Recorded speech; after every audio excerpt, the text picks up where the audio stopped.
Hi guys, how you doing? My name's Timothy. I'm a designer, and this week I got asked about my creative process. I gave it some thought, and as you know, I love to document, and so I decided, why not document my creative process? And so this right here is a vlog of my creative process.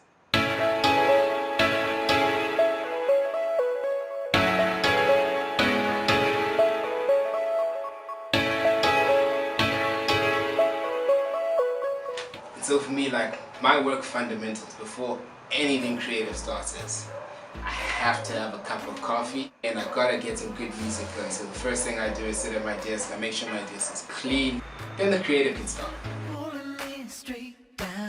Knowing that I'm businessy, I used to sell sweets at school, and so I got a piece of paper and I wrote down everything I want my dream job to be, and I looked for the closest job I could find to my list. And that's how I found design. It literally checked every single thing on the list, and that's when I knew this is what I'm going to do for the rest of my life. Working with clients taught me is to start to think of the customer and not necessarily my client. I would become my own client, put myself in their shoes, but I would design for the customer. Suddenly a lot of my designs became more understanding, clean, not necessarily minimalistic, but hierarchy is a big thing for me. The underlying thing that I would always end up with is branding. When it was apps, I always did branding collateral as well as the app.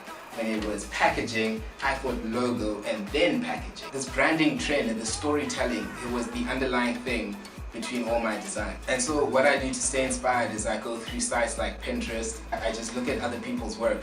I follow a lot of designers on Instagram. And so the company I'm going to be branding today is a company called Bayway Realty. They have an office space in Marcus Smart City. Their branding currently is very minimal, it's very contemporary. You know, they have an open space plan type of office. And so I want to carry that through to the design so that the customers see that, get a feel of the type of offices they're going to find. And so after doing some research on the company, their clients, what they're going for, they feel, creating personas for the people they're trying to target, I do some visual research and I start to look for things a little bit more contemporary, like this, and I enjoy this kind of style thing going on there.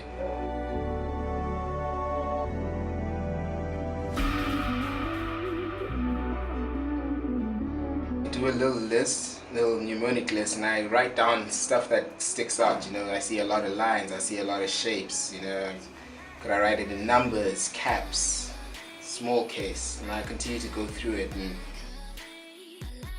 after researching, I'll typically go on to sketching, and I'll go back and forth between my sketches and research notes. So the reason I sketch is my hands freer here than on Illustrator. I normally do between 50 to 100 sketches to come up with 10 to 20 strong concepts. And so at this point I'll take those options, photos of them, or just duplicate them onto Illustrator using my graphics tab, continue to develop them, and I'll make duplicates of every single development I make so I can see where it started all the way through to where it ends. Like, look at this. You know, I started here and I've continued to go through as I build it from this to this until we get somewhere here, and you can see something starting to come out of this now, starting to shape up.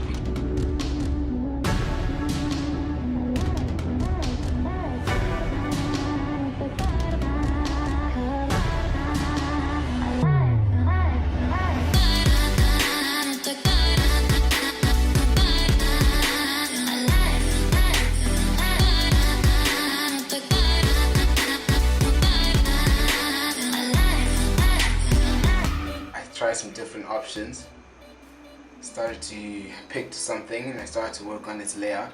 And as a rule, I always work in black and white. I always work in black and white until I'm happy. If it works in black and white, then I move on to color. And so this is just one of the ideas. Generally, I'll do this to 10 different ideas, and then from there I'll start to see something happen. But for the purposes of this video, we've stuck with this one idea. It ends up as hundreds of different iterations before we get to the final idea that we're happy with. And so for this particular idea, I have decided to go with this as a final. You see, so this would be one idea, and then I'll go into the next idea, and the next idea, and the next idea, and I'll do this 10 times before I finally choose 3 that I'll be happy with.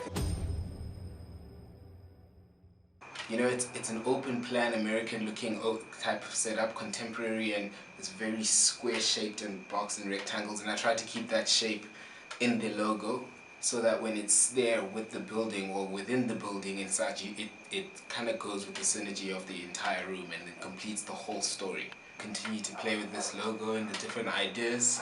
This is just the one. There's 10 others I want to try, and I'll probably do another 20 iterations of each one. And yeah, when I get artist block, I'll just take a break from the screen, go play guitar, fly my drone, mess around with the cameras, play with lenses. I enjoy flying my drone a lot. Or I might call a friend and just chat about the project. And to me, design and branding is like the first person to tell a story in a room, and I try to make my designs tell that story the quickest.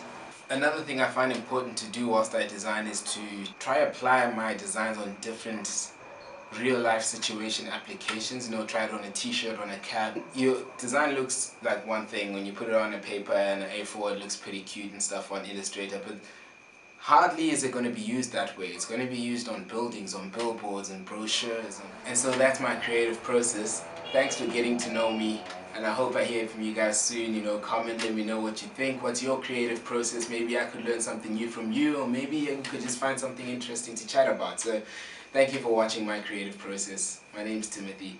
I'm a digital and graphic designer, and I love branding.